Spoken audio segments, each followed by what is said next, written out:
This is San Diego News Daily. I'm Monica Dean. Let's get right into today's top stories. Voting is underway in several key races across the country. The polls opened this morning here in San Diego for today's special election. And for the majority of voters here locally, there is just one measure on the ballot. That's Proposition 50. The redistricting measure is aimed at giving Democrats an edge in the midterms next year. So far, there's been a steady stream of people stopping by to cast their ballots. Today's starting off great. All of the vote centers opened on time, and we're already seeing a good participation.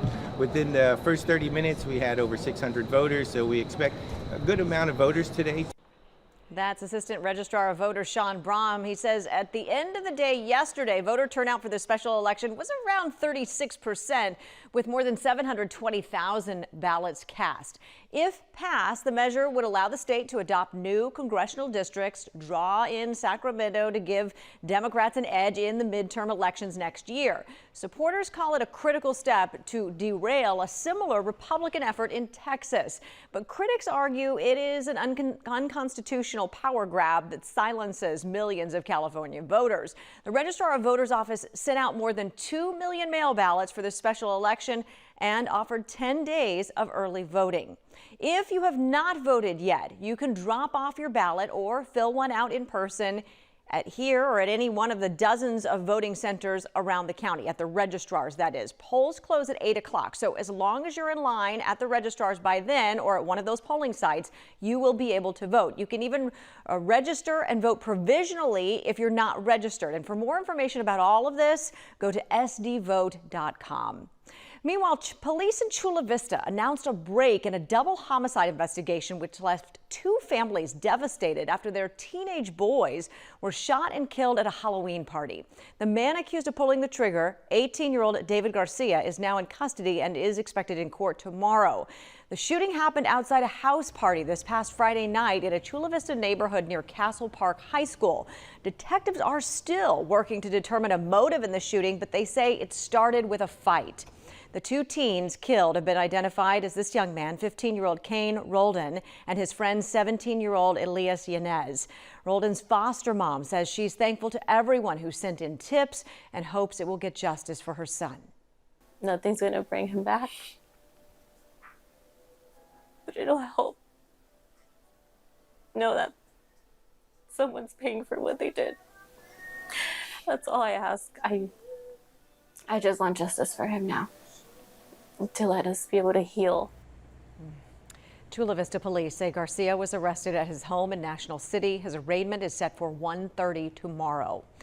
Today, the San Diego City Council will once again discuss a proposed fee hike for restaurant and hotel owners who use city streets for their valet parking spaces and outdoor dining areas. The proposal is part of Mayor Todd Gloria's latest effort to close the gap on San Diego's $250 million budget shortfall.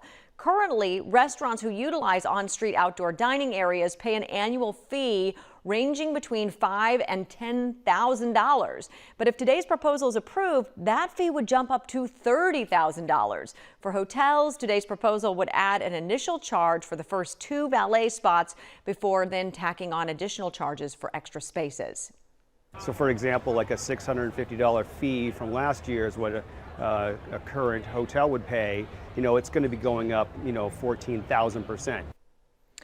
While many downtown business owners oppose the proposal, the city released a statement saying in part that the initiative ensures that valet operators compensate the city for the actual value of the parking spaces they occupy. The item is expected to be brought before the city council this afternoon. Chief Meteorologist Sheena Parveen joins us now with a look at your forecast. Hi there.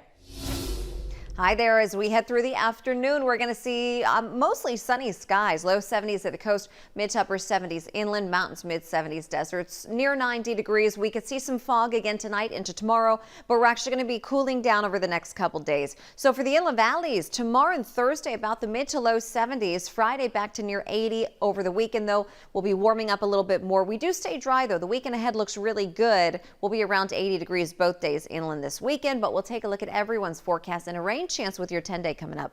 Sounds good. Thank you, Sheena. Time is running out for both families trying to stretch every last dollar of their food assistance and county leaders who must come up with a plan. We'll have that story for you coming up next. Stay with us.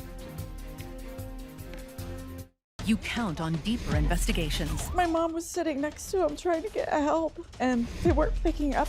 You count on getting a response. You count on a committed team looking out for you. How are you feeling when you're talking to the guy who may have taken your sister's money? In 2 languages. ¿Cuál es su opinión sobre estos casos, maestra? You count on results. I so appreciate you guys for helping me out. And getting answers. How concerned are you? Extremely. This is NBC7 and Telemundo 20 investigates and responds. Only on NBC7 and Telemundo 20. This is San Diego News Daily. I'm Monica Dean. Welcome back. In the East County, a driver with a history of reckless driving has pleaded not guilty to felony charges in a hit and run that seriously injured a 12-year-old boy. Investigators say Danny Corcus hit the boy with his BMW, then drove off on the night of October 22nd. The driver's family said they heard about the crash on the news and noticed blood on his car. They encouraged Corcus to turn himself in. Police eventually linked him to the crash based on debris left at the scene. The judge also revealed Corcus had 2 open felony police evasion cases and a reckless driving charge. The judge set his bail at $1.5 million. He is due back in court later this month. As for the boy, the DA says he has a long way to go in his recovery. In the midst of a government shutdown, confusion is adding to the growing concern among San Diego families who are starting to run out of food. Today, the Board of Supervisors will vote on an emergency action to demand the USDA release SNAP contingency reserves. NBC7's Nicole Gomez was at the county admin building for the press conference. Well, county leaders say enough is enough, and time is running out for San Diego families who are trying to stretch every dollar left of their food assistance. Supervisors Paloma Aguirre and Tara Lawson-Reamer are behind the emergency board action, which is mainly symbolic. It would direct the county's chief administrator to send a letter to the USDA demanding immediate release of SNAP contingency reserves.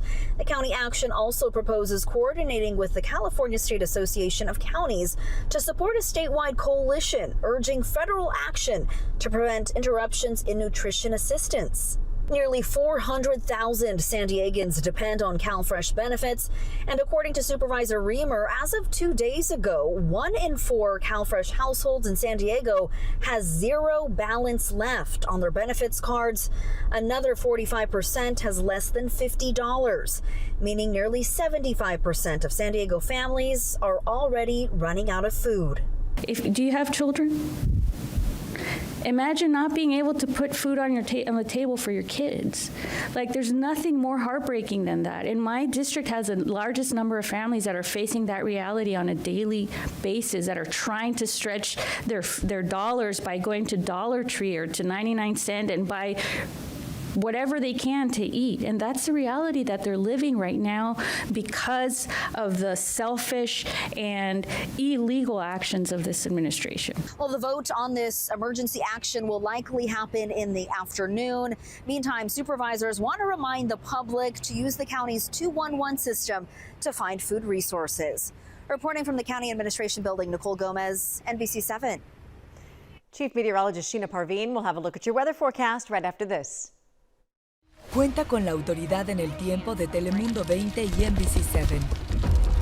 Cuenta con pronósticos acertados. La lluvia continúa sobre la Cuenta con experiencia de meteorólogos certificados. Cuenta con tecnología que protege a tu familia. Y cuenta con que te avisemos primero. Somos un equipo en 2 idiomas. La autoridad en el tiempo de Telemundo 20 y NBC7. Cuenta con nosotros. Hi there, I'm NBC7 meteorologist Sheena Parveen. For today, we're going to see pretty comfortable temperatures through the afternoon. Mid to upper 70s inland, low 70s at the coast, mountains mid 70s, deserts near 90. And then we head into tomorrow. We're actually going to cool down. We stay dry, though. There's going to be a big storm in the Pacific Northwest. That's going to cool us down for the next couple days. We could still see fog each morning. Over the weekend, we're going to get a little bit milder, mid 70s at the coast, around 80 inland. Next week, a cooler weather pattern with possibly a couple rain chances. Mountains and deserts also cooling down tomorrow and a warmer weekend ahead. All right. Thank you, Sheena. More coverage you count on at NBC7.com. Thanks for watching. Have a great day.